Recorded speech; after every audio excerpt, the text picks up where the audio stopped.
Innal hamdalillah nahmaduhu wa nasta'inuhu wa nastaghfiruh wa na'udzu billahi min shururi anfusina wa sayyiati a'malina may yahdihillahu fala mudilla lahu wa may yudlilhu fala hadiyalah. Asyhadu an la ilaha illallah wahdahu la syarikalah wa anna Muhammadan abduhu wa rasuluhu alladzi la nabiyya ba'dahu amma ba'd. Iman rahimahumullah, setelah Allah Subhanahu wa taala memberikan tentang kedudukan Nabi Isa alaihissalam, yaitu akan menjadi rasul yang diutus kepada Bani Israel. Penghususannya jelas sekali bahwa Nabi Isa itu hanya diutus kepada Bani Israel saja. Berbeda dengan Nabi Muhammad. Nabi Muhammad itu wa ma arsalnaka illa rahmatan lil alamin. Nabi Muhammad tidak diutus kecuali menjadi rahmat bagi seluruh alam. Bukan Islam, tapi Nabi Muhammad. Nah, ikhwati iman rahimakumullah, jadi kalau kita kenal justru yang agama disebut misionaris, agama dakwah yang harus menyebar itu Islam. Sedangkan agama Nabi Isa, Nasrani itu sebenarnya tidak agama misionaris, tidak harus disebarkan ke seluruh umat manusia karena Nabi Isa hanya diutus kepada Bani Israel saja. Tapi karena terusan dari murid-muridnya dan juga dibawa oleh penyebaran yang dulu itu termasuk oleh kolonialisme, penjajahan.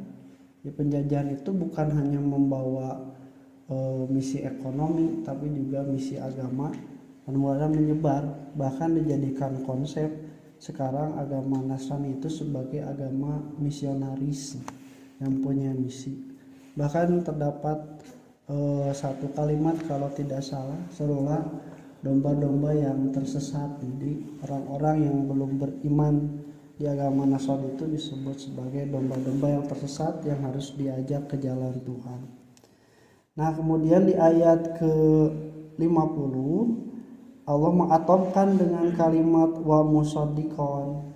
Jadi wa rasulan, dan aku jadi rasul, terus wa musaddiqon, dan juga aku membenarkan. Jadi aku itu rasul dan aku juga membenarkan. Nah, ini berarti menerangkan pada kita yang para rasul mah teu ujug-ujug aya, kahiji teu ujug-ujug aya, kedua ajarannya itu tidak mutlak baru. Bahkan di ayat yang lain justru dikatakan kul ma kuntu bid'an minar rasul. Katakanlah aku bukan hal yang baru dari para rasul-rasul, karena sebelumnya sudah ada, sudah diutus.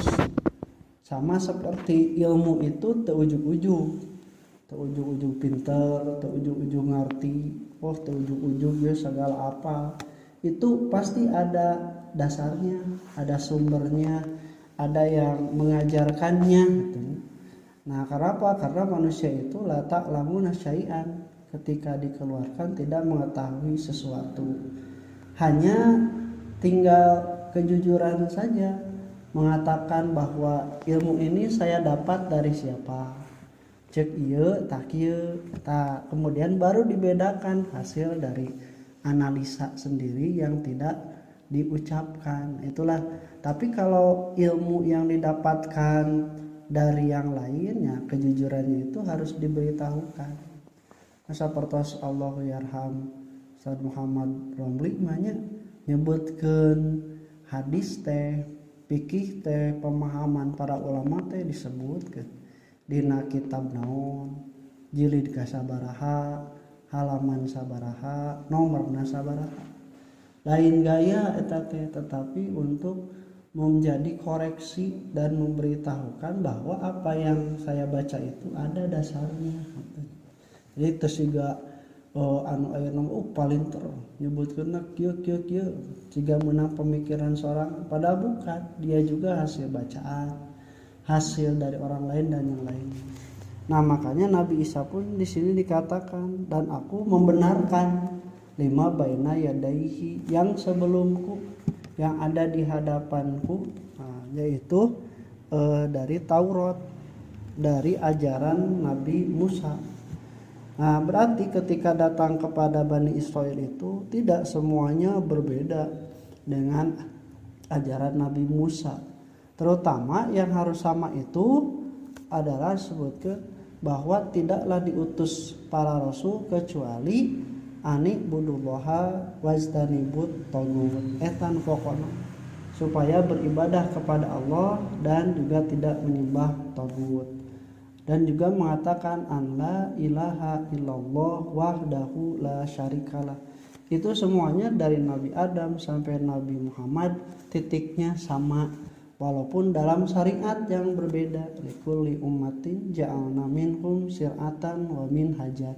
Tiap umat untuk minhaj dan juga syir'ahnya, syariatnya kami jadikan ada perbedaan masing-masing. Tapi untuk akidah semuanya itu sama, dan syariat itu mengacunya semua sama, tujuannya itu untuk tauhid. Nah, wa timan rahimakumullah wa musaddiqal lima baina yadayya minat taurati. Kemudian wali uhilla lakum ba'dal ladzi hurrima alaikum, dan aku juga kedatanganku ini untuk menghalalkan bagi kalian apa yang telah diharamkan bagi kalian sebelumnya. Jadi dalam beberapa riwayat dikatakan sebelum Nabi Isa itu, pada zaman Nabi Musa, ada beberapa makanan yang diharamkan untuk Bani Israel. Dikatakan yaitu daging unta, kemudian juga lemak, gaji, dan juga diharamkan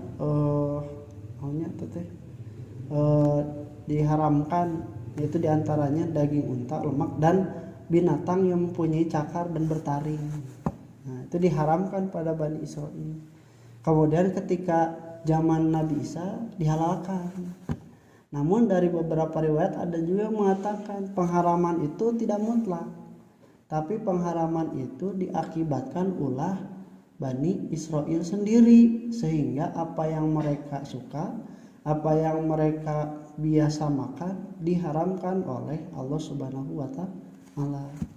Jadi pengharaman itu jadi berupa hukuman. Aya nama ketika Nabi Isa datang, membebaskan dari hukuman itu kepada Bani Israel, sehingga halal lagi daging unta, kemudian juga gajinya, dan juga binatang-binatang yang bercakar atau bertaring, itu dihalalkan kembali. Nah, rahimakumullah, waji'tukum bi ayatin mirabikum, dan juga kedatanganku ini datang bi ayatin. Bentuknya ayatnya sama dengan ayat yang di 49 dengan bentuk mufrad, dengan bentuk single, la ayatan. Nah, kalau jamaknya itu la ayatin. Padahal di ayat 49 saja itu ayatnya sudah banyak. Ayatnya sudah banyak. Jadi saportos ahluku lakum minatini kahayati toiri, kemudian ubril akma, abros, itu sudah lebih dari satu, tapi disebutnya ayat. Di sini pun sama disebutnya ayat dengan bentuk tunggal. Ini menandakan jenis, bukan menandakan jumlah. Jadi ayat itu sebanyak apapun, tapi satu jenis. Dia menerangkan kebenaran tentang kerasulan Nabi Isa. Ya, Nabi Isa. Tanda ini itu semuanya merujuk kepada kebenaran kerasulan Nabi Isa. Nah, ayat-ayat tersebut itu harus menjadi dalil, bukti bahwa Nabi Isa itu benar seorang rasul.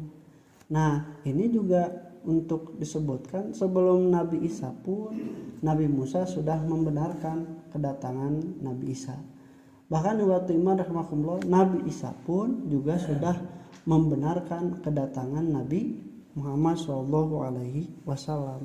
Jadi semuanya runtut, diluhur dibenarkan, dihandap oge dibenarkan. Tak itu menjadi dalil dua belah pihak bahwa itu benar. Nabi Muhammad dibenarkan oleh Nabi Isa, tapi Nabi terakhir engke saha tuh nu ngabenerkeun